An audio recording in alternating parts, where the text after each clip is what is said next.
more leaves, and how about some butterflies? Lots of little details in this, but all easy to work up.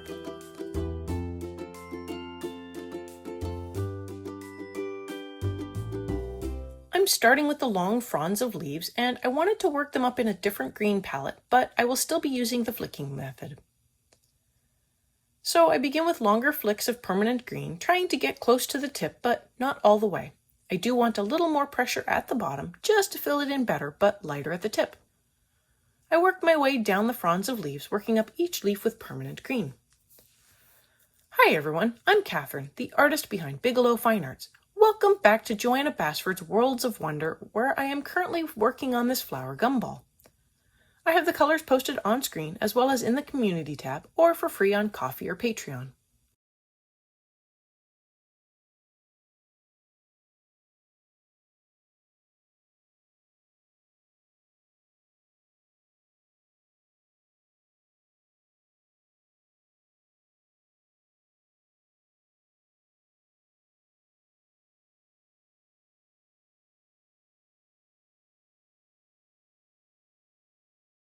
I wanted to fill in the tips of the leaves next, so I came in with a really short light green.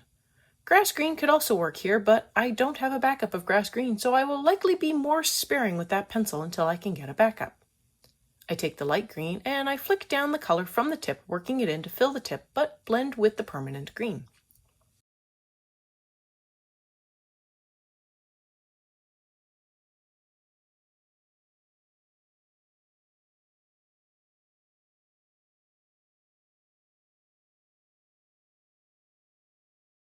I come in with pine green for the base of each leaf and flick in the color from the bottom, but I want to make sure I am not flicking it up as high as I went with the permanent green. I still want to have a little bit of a gradient. I again press with slightly harder pressure at the base, but ease up on the flick to lightly blend.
My final color for these leaves is sepia, and I want to use that to add in a touch of darkness to the base of each leaf, as well as shadows from the overlapping leaves and flowers. I flick in the sepia at the base of each leaf, but for the overlapping leaves and flowers, I add in a line that I blend out just a little. If this is your first time here, welcome! This video is part of a video series. I have the rest of the playlist linked above, but feel free to jump in right here. Each video can be worked up separately. If you liked what you saw, hit that subscribe button to stay informed of when the next video is posted.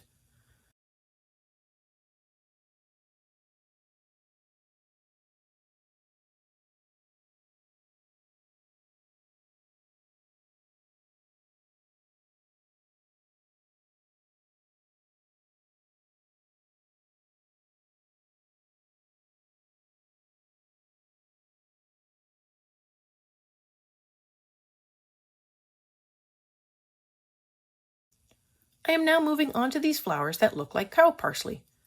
I come in with light chrome yellow and fill in the center of each of the little flowers.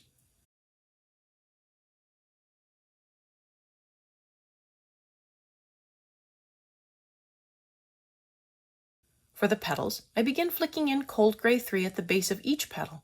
Then I lightly fill in the rest of the petal with a very light layer.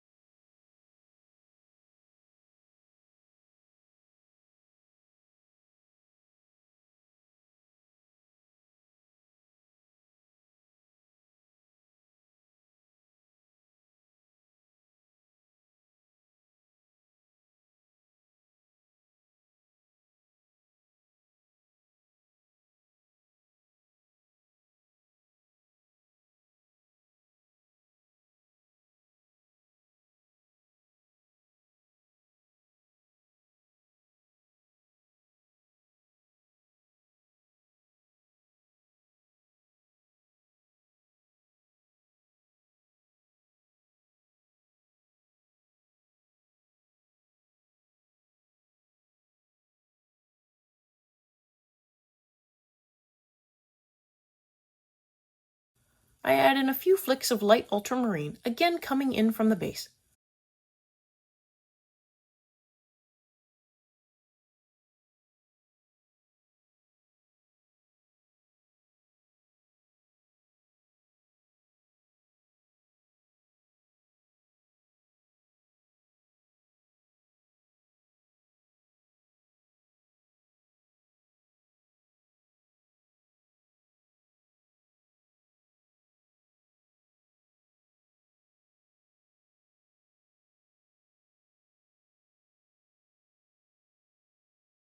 My final color is white, and I use that to blend all the colors together and fill in the rest of the petal.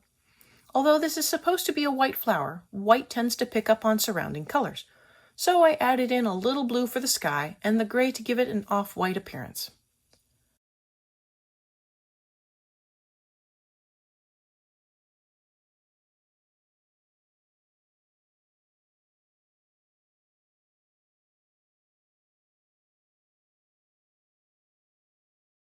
The cow parsley does have tiny little leaves just below the flower cluster, so I hit those up with a few flicks of permanent green, followed by light green at the tips and the tiniest little flicks of pine green at the base.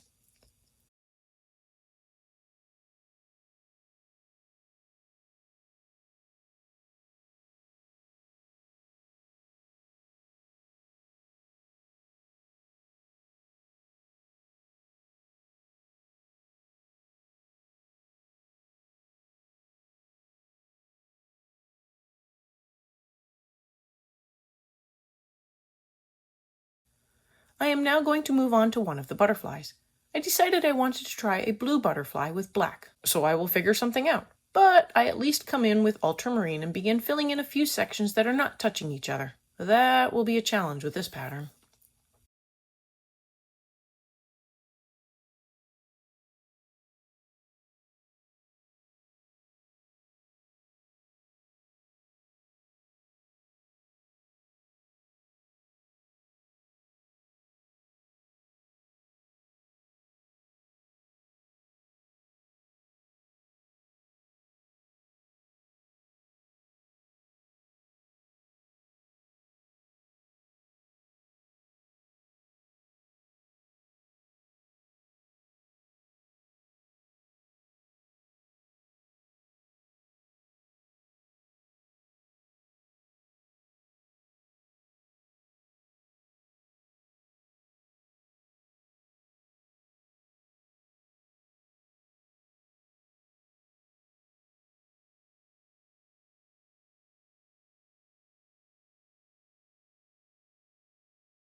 I add in dark indigo for shadows at the areas where wings overlap.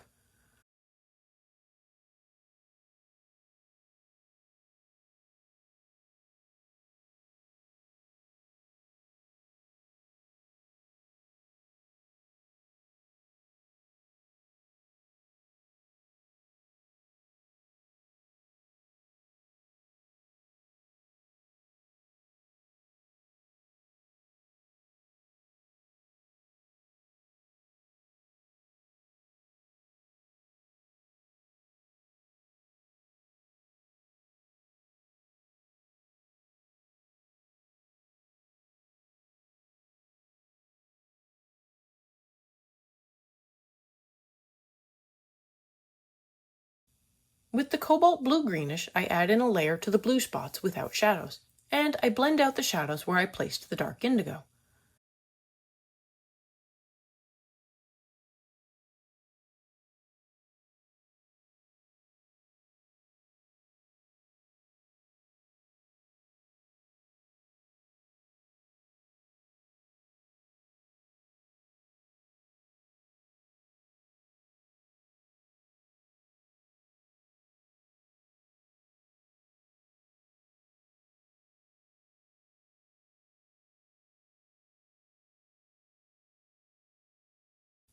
I give the blue spots a blend with light ultramarine, mostly because I didn't want to darken up the spots too much by adding in another layer of ultramarine.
I fill in the rest of the butterfly with black, but I am not using a very dark filling layer of black, just a simple layer.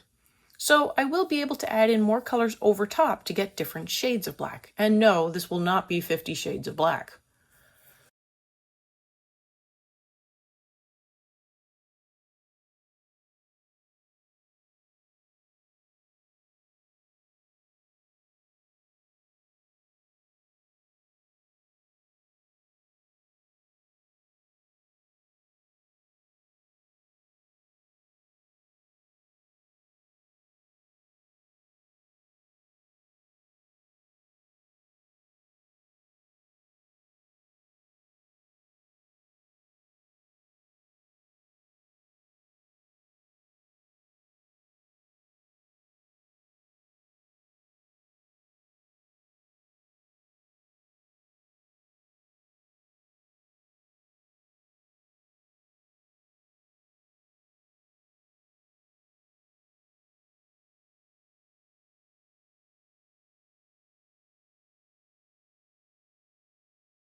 For the body, I add in sepia over top to give a brownish black.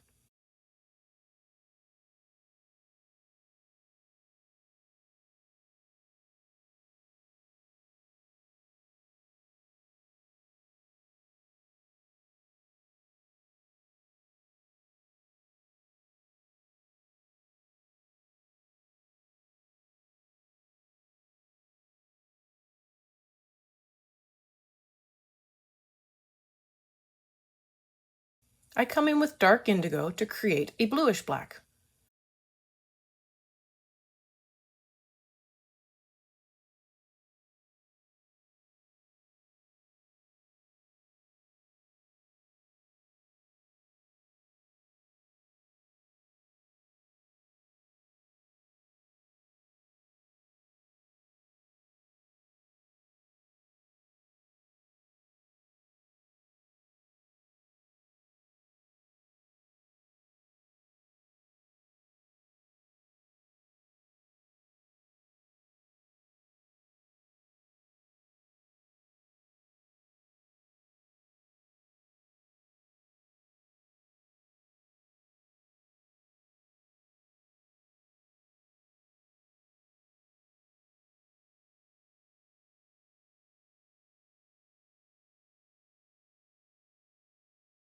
The cold gray 3 makes for a lighter black or a dark gray.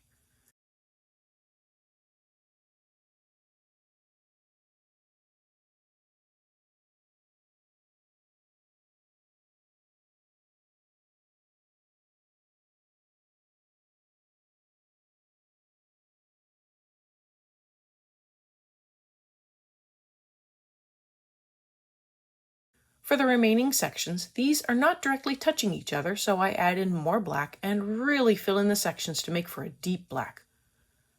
I go over the same spot several times as I fill to make sure I am filling in without pressing hard, so I am still using a light to medium pressure. Now, you're probably wondering at this point why the wingtip is still white. It is really hard to see, but I sectioned off an area that I will be making into a highlight for the glass. But for now, just leave the tip white in a similar way, or section off a curved rectangle going along the top side of the gumball glass.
I decided that the dark indigo section wasn't dark enough, so I came back in for another layer.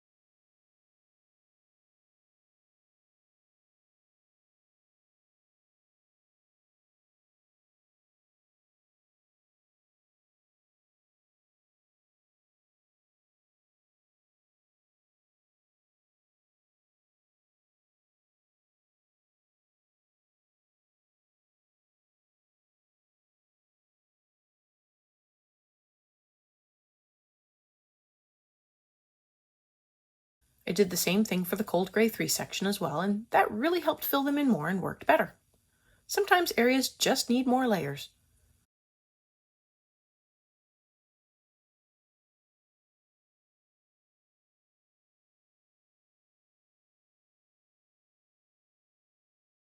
I blend out the blue spots with more ultramarine, and that is one butterfly. I will now speed through the remaining leaf fronds, cow parsley, and butterflies.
Thank you all for joining in and coloring along with me. Let me know below or on social media how your butterflies turned out. I'm so curious.